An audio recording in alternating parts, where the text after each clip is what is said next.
très vite, on s'aperçoit que c'est beaucoup plus grave que ce qu'on pouvait imaginer.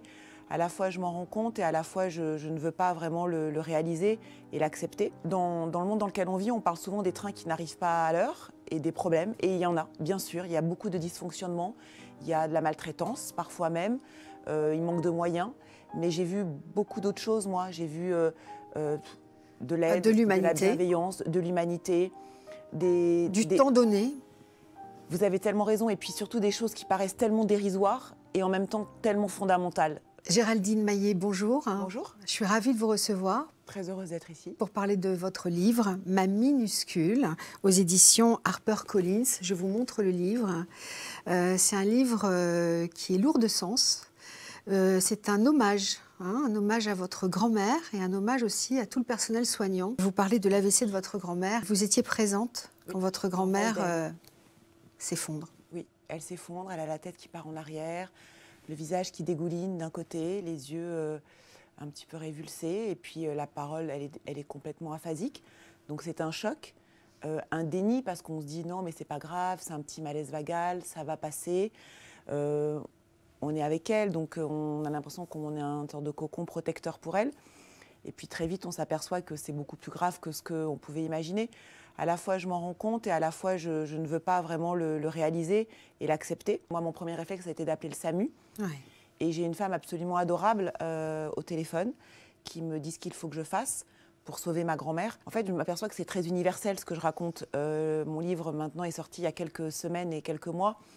J'ai rencontré tellement de gens, tellement de filles, tellement de fils, tellement de sœurs qui me disent moi ça m'arrive avec ma mère, avec mon père, avec ma grand-mère, c'est tellement universel, il y a 150 000 AVC en France chaque année. Et donc de ma petite histoire, on va dire intime, particulière, familiale, personnelle, j'ai voulu aussi raconter quelque chose d'un petit peu universel, de comment on accompagne nos personnes aînées, nos anciens, comment on les aime, comment on les protège, comment on accepte ce qu'ils vont devenir. Puisque voilà, ce livre aussi, c'est une sorte de bilan d'un avant et d'un après AVC, de renoncement, de choses qu'on ne fera plus jamais avec elle, donc de souvenirs en même temps qui reviennent, qui vous aident à tenir et qui à la fois vous dévastent aussi quand vous arrivez dans les couloirs des soins intensifs. Donc c'est un livre grave, je pense, triste, mais aussi qui donne de l'espoir parce que c'est aussi une chance d'avoir sa grand-mère encore de ce monde aujourd'hui, elle a 94 ans, qui me reconnaît, qui prend du plaisir quand elle mange du chocolat, qui sourit à mes bêtises. C'est ça sa vie, elle est toute petite, elle est toute étriquée. Mais avec des petits bonheurs. Mais avec des petits bonheurs. Et la résilience aussi dans ce parcours du combattant, ça a été grâce aux soignants à qui je rends hommage, vous l'avez dit tout à l'heure. Très important de leur dire merci, vraiment. Oui, parce que je trouve que dans le monde dans lequel on vit, on parle souvent des trains qui n'arrivent pas à l'heure et des problèmes. Et il y en a, bien sûr. Il y a beaucoup de dysfonctionnements. Il y a de la maltraitance, parfois même. Il manque de moyens. Mais j'ai vu beaucoup d'autres choses, moi. J'ai vu de l'aide, de la bienveillance, de l'humanité. Du temps donné. Vous avez tellement raison. Et puis surtout des choses qui paraissent tellement dérisoires et en même temps tellement fondamentales. Parce que moi, aujourd'hui, ma grand-mère est dans un EHPAD et concrètement, il y a des aides-soignants, des infirmiers qui sont à son chevet. On y va 3-4 fois par semaine avec ma maman ou moi, mais qui lui changent ses couches, qui lui donnent sa douche, qui lui donnent à manger. Et toutes ces petites choses comme ça du quotidien qui sont tellement importantes, qui donnent de l'humanité à ma grand-mère. En fait, moi, je suis éternellement reconnaissant à ces gens-là qui font ça avec le sourire, avec abnégation, parce qu'elle n'est pas la seule dans le couloir. Il y a tous les autres qui sont plus ou moins avec des handicaps forts. Moi, je leur dis chapeau, je leur dis merci, je les regarde dans les yeux. Quand je vais voir ma grand-mère, je leur apporte un petit gâteau, une petite chouquette. Je leur dis, vous, votre vie, comment ça va? Parce qu'ils sont déshumanisés. Et par ma grand-mère, qui est dans un monde un peu parallèle, puisqu'elle a Alzheimer. Oui. Et par aussi les accompagnants et les aidants qui viennent, les familles, et qui sont souvent, je trouve, assez violentes, assez injustes, assez inhumaines, avec ces soignants qui sont exceptionnels. Et qui sont la nouvelle famille de votre grand-mère aussi. Oui, c'est important de le dire, que même passer 5 minutes assis sur le lit, juste à masser une jambe ou à prendre une main. Et alors, comment on gère aussi la soudaineté de l'événement pour vous qui assistez à la scène? J'étais face à elle, ça a été une déflagration. Et quand j'en parle, vous voyez, c'était il y a 2 ans pile, j'ai l'impression que c'était il y a 10 ans. J'ai l'impression que ma vie avec ma grand-mère, ça n'a été que ça. ça n'a été que des visites à l'EHPAD, savoir si elle a assez de ça, si elle a encore du parfum, si elle a du dentifrice, si elle a de la crème. Et oui, d'abord, je voulais juste revenir sur ce que vous avez dit parce que c'est tellement juste. On ne touche plus nos personnes âgées. On ne les touche plus parce qu'on est dégoûté, ce n'est pas le bon mot, mais parce qu'on a peur de la vieillesse, de l'extrême vieillesse, on a peur un peu de la dégradation, de la déliquescence, on a peur de la sénescence. C'est pas glamour, c'est pas attractif. Et quand je vois les soignants qui prennent la main de ma grand-mère, qui lui disent, qui l'aident à manger éventuellement, qui lui mettent de la crème un peu sur ses jambes qui sont très abîmées, mais enfin, moi, ça me réconcilie. Ça me réconcilie avec l'humain, ça me réconcilie avec la bienveillance. Le monde est tellement violent et tellement dur. Je ne veux pas avoir l'air d'être sainte ni touche, mais je vous assure, moi, quand je sors de l'EHPAD de ma grand-mère, j'ai une sorte de... Évidemment que c'est dur, évidemment que c'est inacceptable. Et en même temps, au même moment, je suis en paix, en fait. Je me dis que ça fait du bien de voir ça. Et en fait, ce personnel qui est là tout le temps, tout de même, et qui est mal payé, on va le dire aussi, avec un gros turnover, une difficulté à recruter. Tout à fait, de gens qui ne veulent pas, ou beaucoup de gens issus de l'immigration, beaucoup de gens qui n'ont pas la même forcément culture que nous et qui considèrent au contraire, pas comme nous, que les personnes âgées sont au centre des familles et que même pour elles, avec toutes celles avec qui je parle, ou celles que j'ai interviewées pour le livre, qui se sont occupées de ma grand-mère, on nous dit, pour nous, c'est impensable de mettre sa mère ou sa grand-mère dans un EHPAD. Nous, on se débrouille, on la garde avec nous, on fait un turnover avec les frères, avec les sœurs, on fait comme on peut. Et ces gens-là apportent une telle humanité aussi à ma grand-mère et un tel soin. Et bien sûr que parfois, il y a de la maltraitance. Bien sûr que parfois même, je les trouve un peu brusques. Mais je préfère parler avec eux. Je préfère leur dire comment a été votre journée. Je sens que la journée n'a pas été bonne ou a été dure et tout ça, plutôt que de les accabler. Parce que moi, ce qu'ils font, je ne le ferai pas. Oui, moi non plus. Voilà. Et parce qu'aussi en sous-effectif. Oui, ça c'est sûr. Beaucoup, parce que souvent elles sont le week-end notamment 2 pour 80 résidents. C'est vrai. Et votre grand-mère, elle est en unité à Alzheimer, ce qui est encore différent du reste de l'EHPAD. Oui. Est-ce qu'elle peut s'exprimer, votre grand-mère, aujourd'hui encore ? Alors, on va dire qu'elle a des vocabulaires, elle a 100 mots peut-être. Et effectivement, son champ lexical se réduit un petit peu. Je le vois toutes les semaines quand j'y vais. Elle a des acquisitions qui diminuent. Elle a des fixettes qui augmentent. Elle a des répétitions avec des phrases un peu qu'elle répète comme des mantras pour un petit peu se raccrocher à une sorte d'humanité, pour nous rassurer, comme si elle voulait nous rassurer. Vous voyez, je ne suis pas complètement gâteuse. Alors, je ne sais pas si elle en a conscience, mais elle va dire « Ah, il fait beau en ce moment. Oh, il fait froid. » Mais elle est complètement perdue. Elle ne sait pas quel jour on est. Elle ne sait pas quel mois. Elle ne sait pas quel âge on a. Elle n'est plus dans notre quotidien. Elle n'a plus de rendez-vous. Elle n'a plus d'agenda. Elle n'a plus de téléphone. Les gens ne l'appellent plus. Oui, elle ne sait jamais, elle n'a même jamais pu évoquer son appartement où elle vivait, où elle a vécu pendant 20 ans. Ça n'existe plus pour elle. Mais elle en est consciente que ça n'existe plus, ou c'est parce qu'une fois, à un moment donné, elle a compris qu'elle était ailleurs, dans un autre lieu de résidence ? Elle est dans une sorte de monde parallèle, un monde minuscule, d'où peut-être aussi le nom titre, du livre, Ma minuscule. Mais qui pour elle peut-être est immense, une sorte de falaise à gravir tous les jours, parce que n'importe quel geste lui demande beaucoup d'efforts. Prendre le verre, l'apporter à sa bouche, ça lui demande, je vois, un grand effort. Elle le fait. Alors, elle n'a pas forcément l'idée de le faire, donc on va peut-être la stimuler pour le faire. Je pense qu'elle a tout oublié de ce monde d'avant. J'ai l'impression qu'il y a des sortes de tiroirs où tout est endommagé. Il y a peut-être 1 ou 2 tiroirs qui sont encore à peu près corrects. Moi, ma vie, ma fille, ma mère.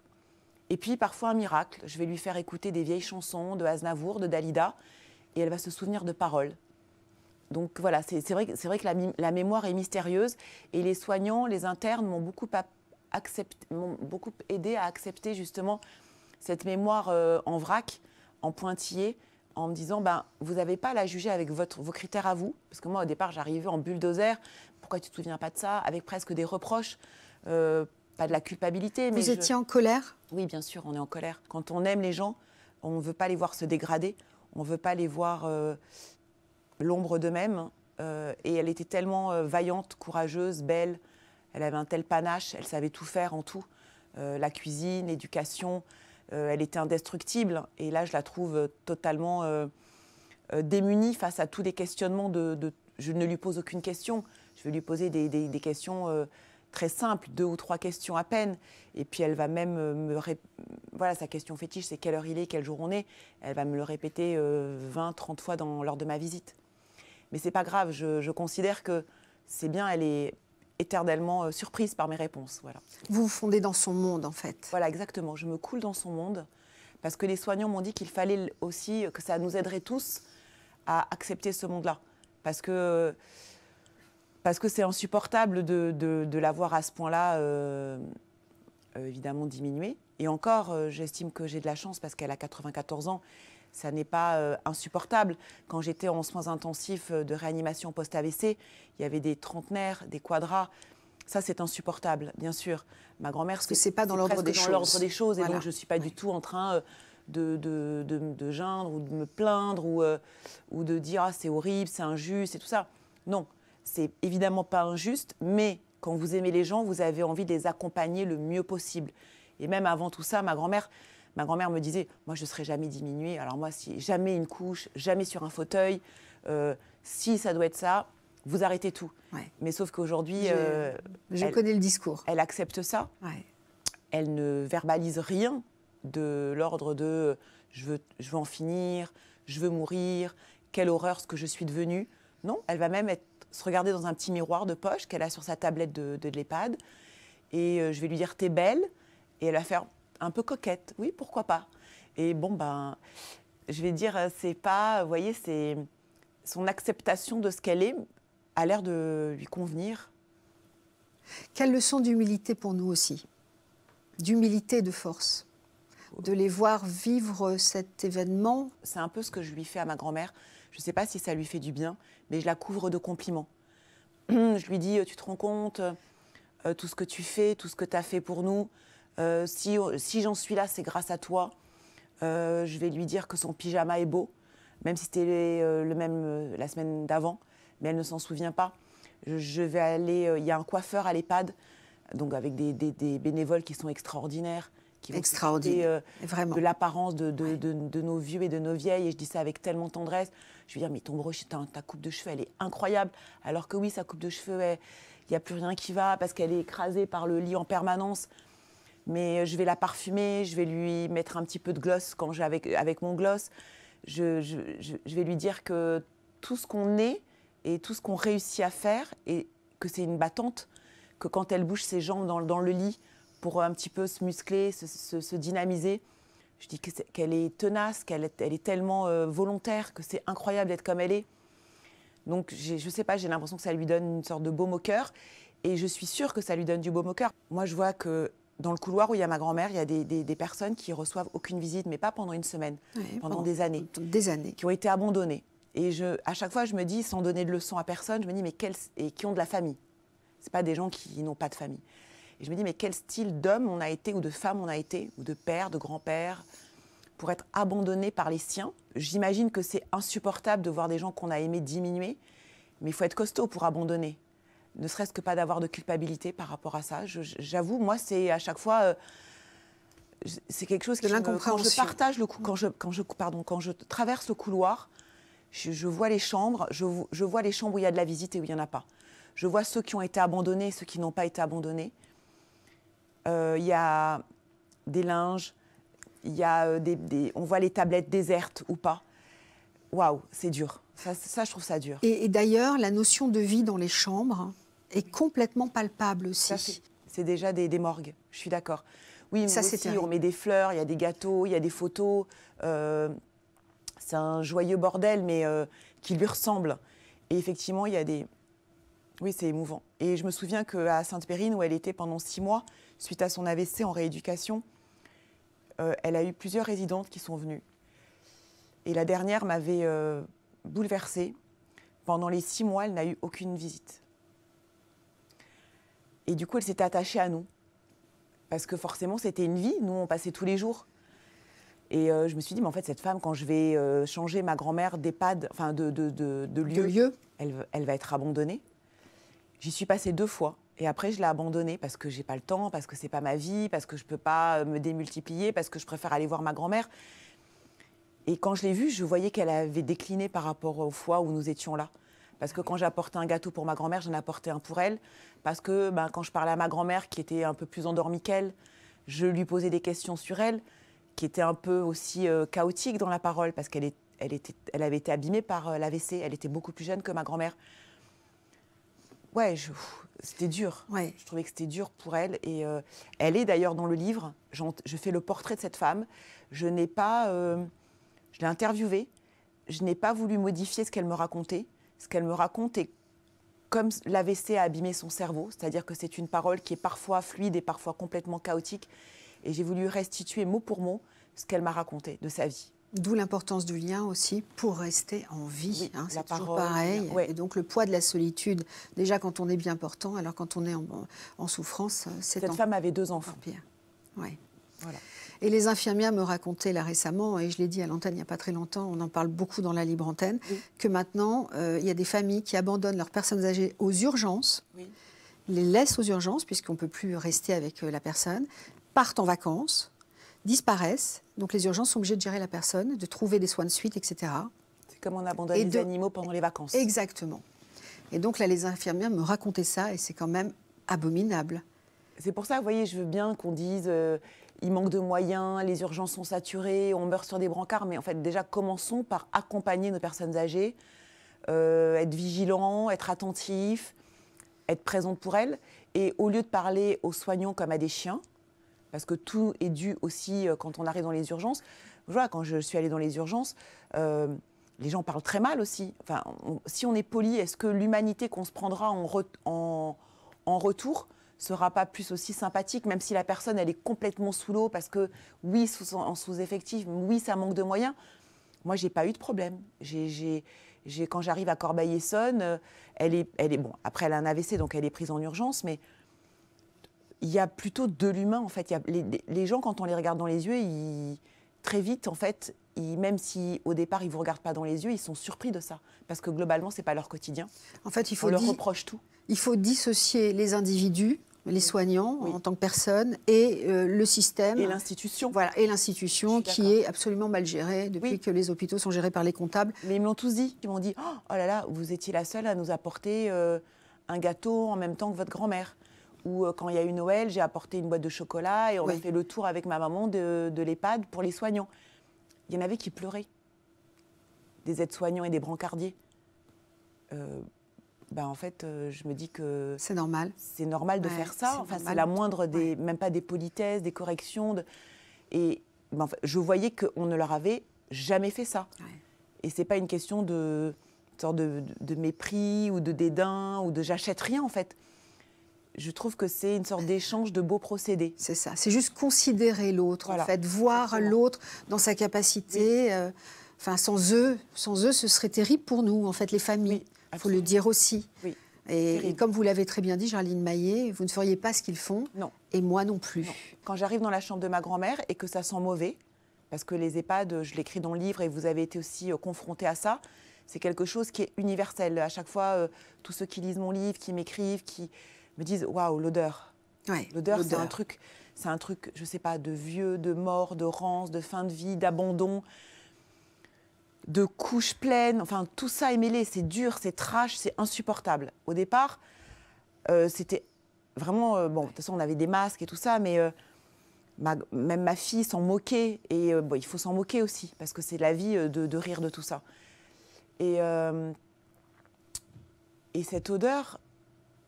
Oui, elle est tellement horrible que quand je rentre parfois dans la chambre de ma grand-mère, où ça sent très bon, où on met un pot pourri, où on met un sambon, où on met des huiles essentielles. Des huiles essentielles, tout ça, pas pour camoufler, mais parce que, oui, c'est parce qu'elle ne peut pas faire sa toilette toute seule et parce qu'elle fait ses besoins dans une bambinette, comme on dit. Eh bien, moi, je ne change pas la bambinette. J'appelle quelqu'un. Oui. Parce que je n'ai pas ce courage-là, parce que je suis lâche, parce que je ne veux pas être confrontée à ce truc-là de ma grand-mère. Les personnes viennent à chaque fois avec le sourire, avec bienveillance, et je les laisse. Ouais. Voilà. Elles sont fondamentales, oui. Elles sont primordiales, oui. Vraiment. Est-ce que ce qui s'est passé pour votre grand-mère était votre premier lien avec, d'une certaine manière, la prise de conscience de la finitude ? La fragilité de la vie, non, parce que j'ai eu un parcours un peu compliqué dans ma famille. Mon grand-père est mort très tôt d'un cancer et ma mère est tombée très très malade quand j'avais 13 ans, puisqu'elle est devenue sourde, avec une maladie dégénérative de l'oreille interne qui s'appelle l'autospongiose. Et donc moi, j'avais une maman bien portante, médecin généraliste, qui a dû donc arrêter la médecine généraliste pour devenir radiologue. Donc elle a recommencé ses études pour pouvoir... non pas ausculter, mais pour pouvoir voir avec ses yeux les clichés. Donc oui, j'ai vu le basculement de la vie. J'ai vu une maman très malade, une maman sous cortisone, une maman qui a changé beaucoup d'apparence. Donc j'ai vu que la vie pouvait très vite basculer, pas forcément en bien. Et j'ai vu autour de moi que des conquérantes et des vaillantes en revanche. Oui, lignée de femmes fortes chez vous. Oui, moi beaucoup moins que les autres, mais ma mère et ma grand-mère, oui, carrément, ce sont mes héroïnes. Oui, mais vous avez les mêmes ressources quand même, dans le transgénérationnel, vous êtes un petit J'espère, mais peu... je les trouve 10 fois plus costauds que moi. J'ai l'impression que plus on avance, moins on est costaud quand même. Parce que ma grand-mère est orpheline et tout ça, donc en tout cas, j'ai vu des femmes très, très, très, très fortes, très combatives et très généreuses et humaines. C'est-à-dire que pour être tout ça, elles n'ont pas écrasé autour, elles ont tendu les mains. Merci beaucoup Géraldine Maillet. Merci pour ce livre plein d'humanité, Géraldine Maillet, Ma minuscule, aux éditions HarperCollins. Voilà, un shoot d'humanité. N'hésitez pas, on en a besoin. Merci Géraldine Maillet. Merci à vous.